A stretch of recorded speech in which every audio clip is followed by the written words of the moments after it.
Assalamualaikum, salam Malaysia Madani. Kanta 744 dimulakan dengan rangkuman berita-berita utama hari ini dan perinciannya dalam segmen esensi. Sesi persekolahan 2023-2024 di semua sekolah di Kedah, Kelantan dan Terengganu bermula seperti dijadualkan. Bagaimanapun, beberapa sekolah di Johor tidak dapat berbuat demikian akibat masih terjejas banjir. Murid terkesan banjir di Johor mendapat kelonggaran untuk tidak memakai pakaian seragam sekolah sehingga 2 bulan. Data murid yang terjejas banjir turut dikumpulkan agar bantuan bersesuaian dapat disalur bukan sahaja pakaian seragam tetapi juga mereka yang terpaksa mengikuti PDPR. KPM dalam proses mengagihkan 50,000 komputer riba. Keperluan itu bagi pembelajaran menggunakan buku teks digital kepada semua sekolah di seluruh negara tahun ini. Penggunaan buku teks digital ini juga perlu disokong dengan peralatan komputer atau komputer riba secara dalam talian. Monopoli Touch and Go dalam sistem pembayaran pengangkutan dan jalan raya akan dipertimbang semula. Ia wajar dilaksana memandangkan tiada perkembangan besar selepas lebih 2 dekad ia beroperasi di negara ini. Pengunjung Bazar Ramadan Rahmah bakal menerima insentif RM20 menerusi platform e-Dompet. Insentif bakal diberi kepada 1,000 pengunjung terawal di bazar terpilih melalui operator atau penyedia platform e-Dompet yang bekerjasama dengan Kementerian Perdagangan Dalam Negeri dan Kos Sara Hidup. Pengeluaran bekalan telur ayam dalam negara dijangka kembali pulih menjelang hujung tahun ini. Bagaimanapun, risiko termasuk perubahan iklim serta penyakit akan terus diberi perhatian kerana berupaya memberi kesan kepada pengeluaran. Baik ini pula isu pakar perubatan. Bagi menanganinya, lebih 20,000 pakar perubatan disasarkan menjelang 2030. Pakar berkenaan akan meliputi pelbagai disiplin perubatan bagi menambah baik akses perkhidmatan kesihatan negara. KPKT sedia beri keutamaan kepada negeri-negeri yang menawarkan tanah di lokasi strategik secara percuma atau mengenakan premium nominal bagi projek perumahan rakyat PPR. Langkah diambil agar peruntukan untuk membina rumah dioptimumkan dan bukan membayar kos tanah. Baik, sesi persekolahan 2023-2024 bagi Negeri Kumpulan B bermula esok. Di Negeri Sembilan sahaja dianggarkan hampir 195,000 murid bakal memulakan sesi berkenaan. Wartawan Rashikin Harun di Seremban berkongsi persiapan murid di asrama. Silakan.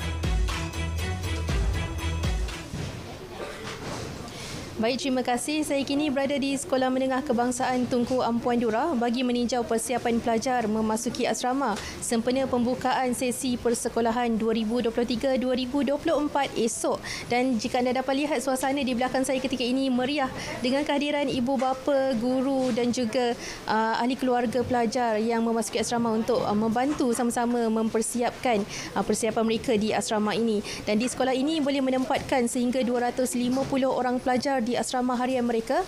Bagaimanapun setakat pagi tadi 161 pelajar telah pun mendaftar bagi mendapatkan penempatan mereka di asrama ini. Dan yang menariknya daripada jumlah tersebut 30 orang pelajar yang mendaftar merupakan pelajar program pendidikan khas integrasi Pekak dan Bisu yang turut dilihat teruja untuk memulakan sesi persekolahan mereka yang baharu. Dan untuk makluman anda, seawal pukul 9.30 pagi tadi lagi sesi pendaftaran telah dibuka untuk mereka disusuli dengan taklimat daripada Pengetua Cemerlang Cikgu Mat Saad Atan. Dan tinjauan saya sejak pagi tadi, kehadiran ibu bapa dan ahli keluarga pelajar yang memasuki asrama turut membanjiri dewan di SMK Tunku Ampuan Dura ini. Malah salah seorang guru di sini juga memaklumkan beliau agak terkejut melihat kehadiran ibu bapa dan ahli keluarga yang menghantar anak-anak mereka ke asrama hari ini kerana katanya sudah lama tidak merasai suasana semeriah sebegini sejak wabak COVID-19 melanda negara. Baik, sekian dahulu perkongsian yang dapat saya kongsikan bersama anda dari SMK Tunku Ampuan Dura di Seremban. Kembali bersama rakan penyampai di Angkasa Puri Kota Media. Silakan. Baik, terima kasih Syikin di sana. Laporan seterusnya, tindakan tegas diambil terhadap individu yang membangkitkan isu perkauman, agama dan institusi diraja 3R. SKMM menerusi kenyataan memberi peringatan agar orang ramai tidak memuat naik atau berkongsi sebarang kandungan maupun pandangan berbaur kebencian. Peringatan dibuat kerana berlaku beberapa insiden melibatkan elemen 3R yang berlaku semenjak kebelakangan ini. Polis mengesahkan dua kenyataan yang tular menerusi media sosial. Kononnya akan berlaku perhimpunan besar-besaran di ibu negara untuk menumbangkan kerajaan sedia ada tidak benar. Sehubungan itu, orang ramai dinasihat tidak menyebar atau berkongsi lanjut mengenai kenyataan itu menerusi mana-mana platform media sosial. Polis Kuala Lumpur telah mengambil keterangan 7 individu berhubung laporan Perhimpunan Hari Wanita yang turut melibatkan perarakan gaya hidup songsang di ibu negara. Keterangan termasuk penganjur sekaligus melengkapkan kertas siasatan untuk tindakan selanjutnya. Ahad lalu, polis mengesan 150 individu terbabit dalam perhimpunan berkenaan yang diadakan di hadapan Kompleks Sogo Kedataran Merdeka.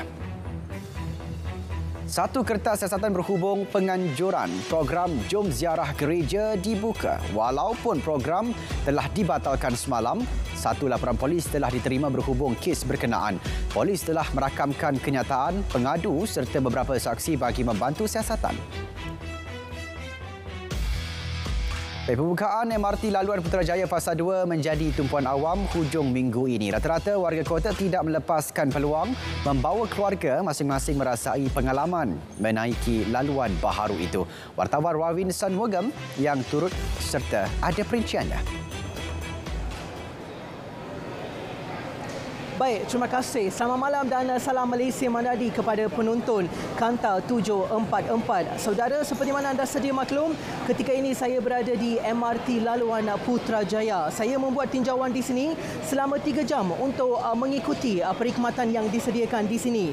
Hujung minggu ini menjadi tumpuan ratusan orang ramai di laluan ini untuk menggunakan perkhidmatan. Saya pasti ia untuk merasai suasana perjalanan dengan pembukaan laluan baharu dan untuk menggunakan perkhidmatan percuma ini sehingga 31 Mac seperti mana diumumkan oleh Perdana Menteri Datuk Seri Anwar Ibrahim baru-baru ini. Saudara, laluan sepanjang 57.7 km ini keseluruhannya dilengkapi dengan 36 stesen dan 8 daripadanya boleh digunakan untuk menukar kepada perkhidmatan seperti monorail, KTM dan LRT. Saudara, dengan pembukaan MRT laluan Putrajaya Fasa 2 ini, kini terdapat cara yang lebih berpatutan untuk perjalanan ke lapangan terbang antarabangsa Kuala Lumpur KLIA dengan menggunakan kereta api. Anda boleh menjimatkan kira-kira 75% dengan menaiki MRT ke stesen Putrajaya Central dan kemudian beralih ke KLIA Transit. Bukan itu sahaja, pembukaan laluan ini mengurangkan kesesakan jalan raya terutama bagi jalan dan lebuh raya yang menuju ke ibu kota. Saudara, sejak kebelakangan ini pengguna jalan raya terutamanya dari Putrajaya dan Seremban berdepan masalah kesesakan lalu lintas antaranya di lebuh raya Maju Expressway dan lebuh raya Sungai Besi hingga menyebabkan kelewatan ke tempat kerja dan ataupun ke urusan lain. Dan kami yakin selepas ini ia akan mengurangkan beban anda khususnya kepada pemandu. Baiklah saudara, itu sahaja perkongsian saya dari stesen MRT laluan Putrajaya. Seterusnya kita ikuti bersama rakan penyampai kita di Angkasa Puri menerusi Kanta 744. Terima kasih. Baik, terima kasih Ravin. 59.7 juta ringgit diperuntukkan bagi pembelian dan penambahbaikan aset Angkatan Pertahanan Awam di seluruh negara. Peruntukan berkenaan disalurkan secara berfasa hingga Julai tahun depan. 26 juta ringgit bagi penambahbaikan aset APM, 26.9 juta ringgit untuk pembelian 100 ambulans pacuan 4 roda dan 6.8 juta ringgit lagi untuk 46 kenderaan pacuan 4 roda. Alaun pasukan penyelamat di air bomba dinaikkan sekali ganda. Kenaikan bayaran insentif penyelam kepada RM200 itu berkuat kuasa serta-merta. Lebih 4,000 rumah musnah akibat banjir di Seri Medan dekat Batu Pahat Johor sejak 1 Mac lepas.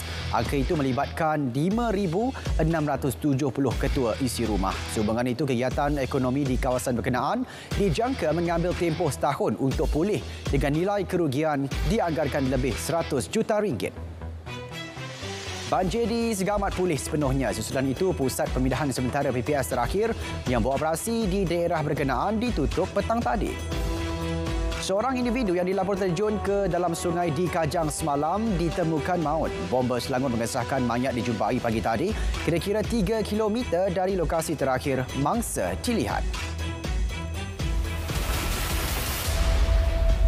PBB mengesahkan perjanjian untuk membenarkan ekspor bijirin serta produk pertanian termasuk baja dari pelabuhan Ukraine dilanjutkan lagi. Perjanjian yang dikenali sebagai Inisiatif Bijirin Laut Hitam telah ditandatangani pada 22 Julai tahun lepas di Istanbul. Bagaimanapun tidak dinyatakan tempoh masa pelanjutan pada kali ini. Perjanjian bijirin pada mulanya berkuat kuasa selama 120 hari, kemudian dilanjutkan pada pertengahan November juga dalam tempoh yang sama sehingga 18 Mac. Jumlah rakyat Korea Selatan yang berumur 60 tahun ke atas dan masih bekerja meningkat lebih 2 kali ganda dalam tempoh 10 tahun. Perkhidmatan Maklumat Statistik Korea menyebut ia melonjak kepada 5.77 juta pada Februari berbanding 2.73 juta pada bulan yang sama pada tahun 2013. Perkembangan itu susulan peningkatan kos sara hidup selain kelembapan ekonomi global. Angka 5.77 juta juga adalah tertinggi sejak Badan Statistik itu mula menyusun data berkaitan pada tahun 1996. Ribuan rakyat Portugal turun ke jalanan menuntut kenaikan gaji dan pencen serta mahu kerajaan mengambil langkah intervensi berhubung isu kos sara hidup. Portugal dianggap salah satu negara miskin di bahagian barat Eropah apabila lebih 50% pekerjanya mendapat gaji kurang daripada €1,000 sebulan. Justru Kesatuan Sekerjanya mahu kenaikan sekurang-kurangnya 10% selain menetapkan harga siling bagi barangan keperluan asas. Sebuah muzium di jeti wilayah El Oro, Ecuador hampir tenggelam sepenuhnya selepas runtuh akibat gegaran gempa bumi bermagnitud 6.8 pada Sabtu. Muzium Marin Puerto Bolivar berusia lebih 60 tahun menyimpan sekurang-kurangnya 5,000 artifak. Susulan itu, pihak berkuasa bertungkus lumus menyelamatkan artifak bersejarah. Gempa bumi setakat ini telah meragut 14 nyawa manakala lebih 380 orang cedera. Jutaan ikan mati dapat dilihat terapung di sepanjang Sungai Darling Menindee yang terletak kira-kira 1,000 kilometer dari Sydney. Selain cuaca terlalu panas, kematian ikan itu juga kerana tahap oksigen rendah akibat penyusutan air. Situasi berkenaan sama seperti yang berlaku pada tahun 2018 dan 2019 akibat isu aliran air dan kualiti air yang rendah serta perubahan suhu secara tiba-tiba. Misi Perdagangan dan Pelaburan ke Korea Selatan oleh MITI berjaya raih potensi pelaburan bernilai RM24 bilion. Misi yang berlangsung dari 14 hingga 17 Mac itu turut mencatatkan RM4.24 bilion potensi ekspor produk dan perkhidmatan. Misi berkenaan merupakan usaha berterusan dalam menarik pelaburan berkualiti dan meningkatkan penyertaan syarikat tempatan dalam rantaian bekalan global yang bernilai tinggi. Syarikat negara itu menunjukkan minat yang tinggi terhadap Malaysia, khususnya sektor teknologi hijau. Pertumbuhan Kerjasama dan Pembangunan Ekonomi OECD menyimak semula unjuran ekonomi global kepada 2.6% tahun ini. Prospek lebih baik itu sejajar impak inflasi yang semakin berkurangan. Bagaimanapun, peningkatan kadar faedah kekal menjadi risiko utama kepada pertumbuhan ekonomi global.